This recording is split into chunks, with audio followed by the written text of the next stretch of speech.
Hello students. Uh,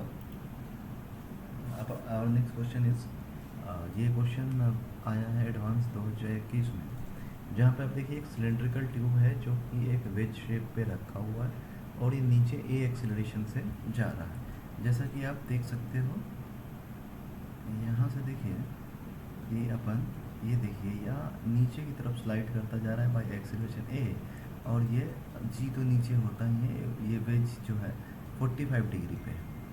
ठीक है, तो अब आगे अपन इसको सॉल्व करने की कोशिश करते हैं। और इसने दे रखा है यहाँ कि P की जो वैल्यू है, what is the value of P, यह P1 माइनस P2 और रो जी डी है ना। अगर मैं इसको थोड़ा जूम इन करके आपको दिखाऊँ क्वेश्चन को अच्छे से देखिए, तो ये रहा आपका क्वेश्चन। ठीक है, ये एक सिलिंड्रिकल ट्यूब है जो कि स्लाइड डाउन करता हुआ जा रहा है ना। और यहाँ का प्रेशर P1 होगा, पॉइंट ए का प्रेशर P1 होगा और यहाँ का प्रेशर P2 होगा, है ना। So density of water rho दे रखा है और D is the inner diameter of the tube दे रखा है। ठीक है, अब ये सारे स्टेटमेंट, 4 स्टेटमेंट है, इसमें से कौन सा करेक्ट है। इसके लिए हमें पहले B फाइंड आउट करना पड़ेगा, B एग्जैक्टली है क्या। देखिए क्वेश्चन देखने में एडवांस का क्वेश्चन है, बहुत टफ लग रहा होगा, लेकिन मैं गारंटी दे रहा हूँ आफ्टर गेटिंग दिस सॉल्यूशन आपको लगेगा कि ये बहुत छोटा सा क्वेश्चन था, ऐसा कुछ था ही नहीं इसमें। ठीक है, सो अपन स्टार्ट करते हैं इसको सॉल्व करना से। बस आप ध्यान से देखते रहिएगा, आराम से आप सॉल्व कर सकते हैं। से सबसे पहले अपन जानते हैं एक 2-4 बातें हैं जो क्लियर हो जानी चाहिए कि आप एक समझिए कि अगर कोई भी फ्लूइड हॉरिजॉन्टल एक्सेलरेशन में है, तो की कॉन्सेप्ट इसके पीछे क्या हो। अगर इसमें हॉरिजॉन्टल एक्सेलरेशन है ए, यहाँ का प्रेशर है P, अगर मान लीजिए यहाँ P1 और पीछे का प्रेशर है P2, है ना। इसी लाइन में, सेम हॉरिजॉन्टल लाइन में P2, मान लीजिए सेम हॉरिजॉन्टल लाइन है, इधर का प्रेशर है P1 और इस P2, दोनों का सेपरेशन है मान लीजिए L। तो अपन क्या जानते हैं यहाँ से कि we can right the P2, पीछे का प्रेशर ग्रेटर प्रेशर होता है, तो P2 इक्वल टू क्या हो जाएगा, P1 plus rho g, sorry my bad, जी नहीं, यहाँ पे एक्सेलरेशन होगा ए से, this is rho a and L, ये होता है P2 equal to P1 plus rho a L से। अब आपको यहाँ पे क्या समझना है कि अच्छा, और एक और बात जानते हैं, अगर कोई भी वर्टिकल एक्सेलरेशन की बात करें कि वर्टिकली एक्सेलरेशन है, मान लीजिए ये नीचे की तरफ जा रहा है बाय ए एक्सेलरेशन, तो यू कैन राइट कि इसका एक्सेलरेशन क्या होगा। तो जी इफेक्टिव यहाँ पे देखेंगे, व्हाट इज़ जी इफेक्टिव।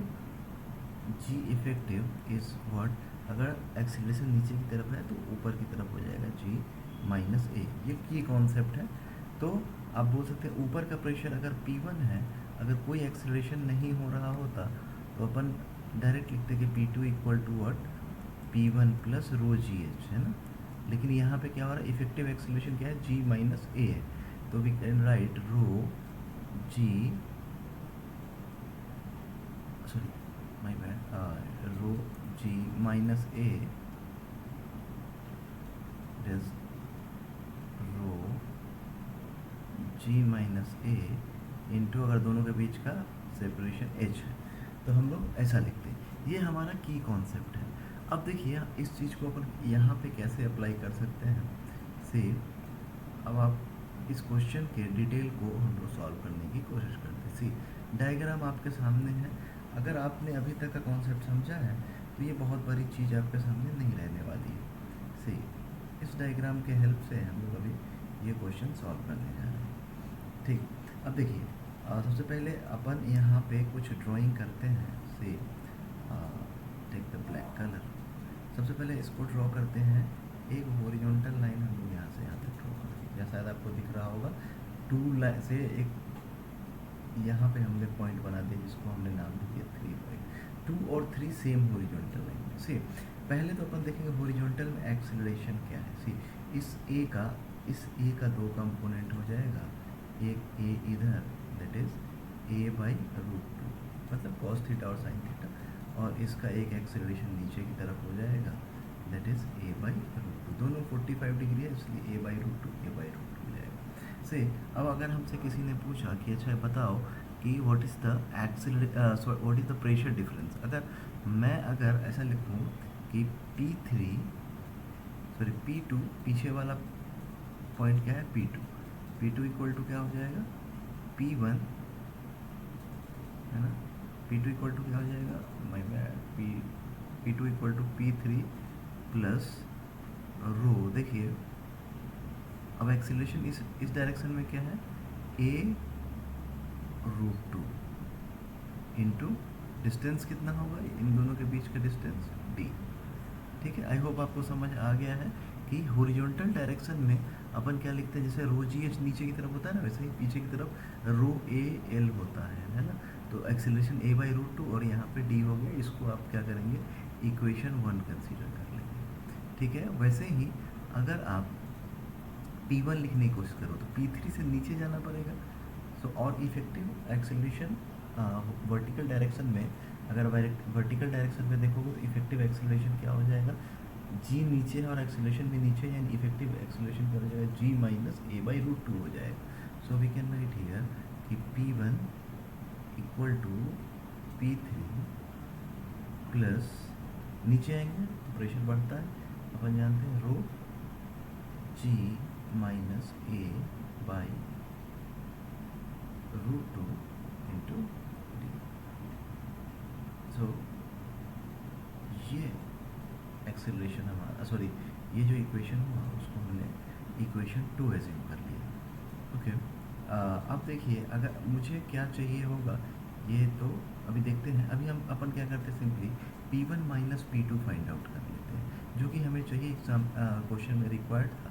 तो अपन यहाँ से P1 माइनस P2 अगर ढूंढते हैं, से P1 माइनस P2 अगर करेंगे तो P3 पहले कैंसिल आउट हो जाएगा, दोनों इक्वेशन P3 है कैंसिल आउट हो जाएगा। तो P1 पहले है नीचे वाला, यानी यहाँ से अगर हमने रो कॉमन ले लिया तो आप क्या देखेंगे, देखो रो और डी दोनों में है, तो रो डी दोनों कॉमन ले लेंगे, तो ये हो जाएगा g minus a/√2 minus a/√2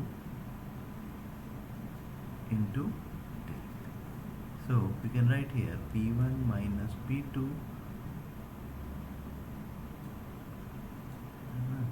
we can write here P1 minus P2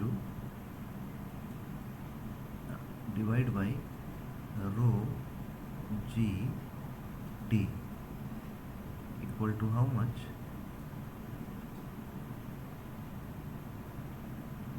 equal to g minus a/√2 इन दोनों का एडिशन क्या हो जाएगा, 2/√2 हो जाएगा ना, it is √2 a। I hope आप समझ पा रहे हो। 2 रूट ओके जी कॉमन ले लिया था हमने, तो जब जी कॉमन ले लिया तो ये बचेगा नहीं।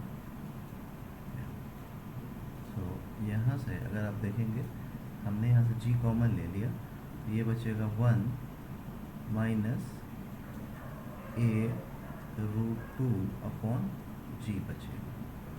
ओके, सो इसी को इसने बोला है कि बीटा एज्यूम करो, ये जो दिया हुआ है ये बीटा है, and 1 minus a√2 upon g।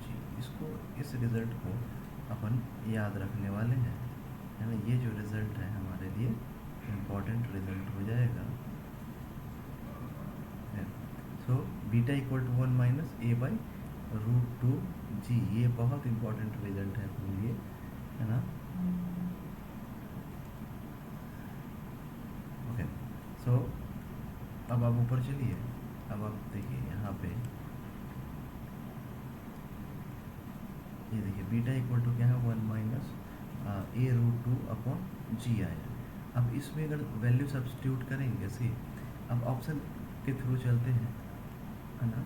Option A substitute करके देखते हैं।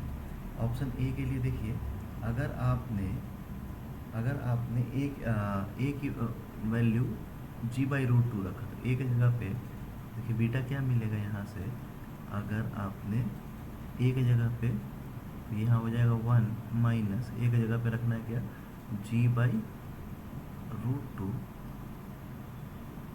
इंटू √2 डिवाइडेड बाई जी। तो ये g से g कैंसिल, तो √2 से √2 कैंसिल। सो ये क्या मिलेगा, बीटा इक्वल टू 1 माइनस 1 यानी 0। इसका मतलब है ऑप्शन नंबर ए जो है वो करेक्ट है। ठीक है, बी ट्राई करते हैं।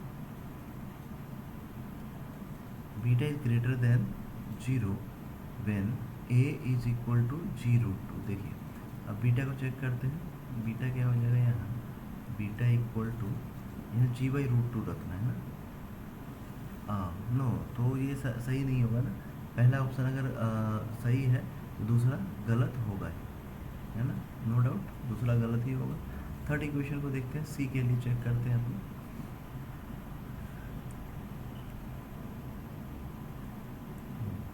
तो इसमें बोला है कि ए की वैल्यू, थर्ड ऑप्शन में क्या बोला है, सी में बोला है ए की वैल्यू आप रखिए कितना, g/2।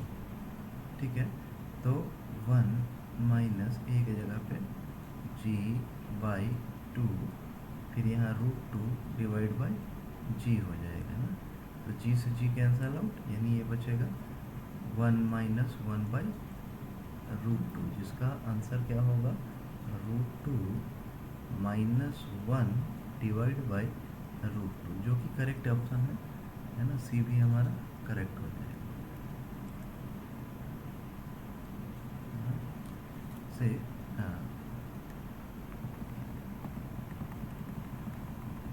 तो ए सी तो करेक्ट है, और मैं डी को बस देखना चाह रहा हूँ एक बार, क्योंकि ये आधा इसके नीचे आ गया है। हाँ, सो अगर जी की वैल्यू, हाँ, तो अगर सी सही है तो डी तो सही हो ही नहीं सकता है। सो हमें यहाँ से चारों ऑप्शन में क्या दिख गया कि पहला ए सही है ना, ए तो हमने सही निकाल ही लिया था, ए सही था, बी गलत है, सी सही है, डी गलत है। सो ये क्वेश्चन आसानी से सॉल्व। आई होप आपको समझ में आया होगा।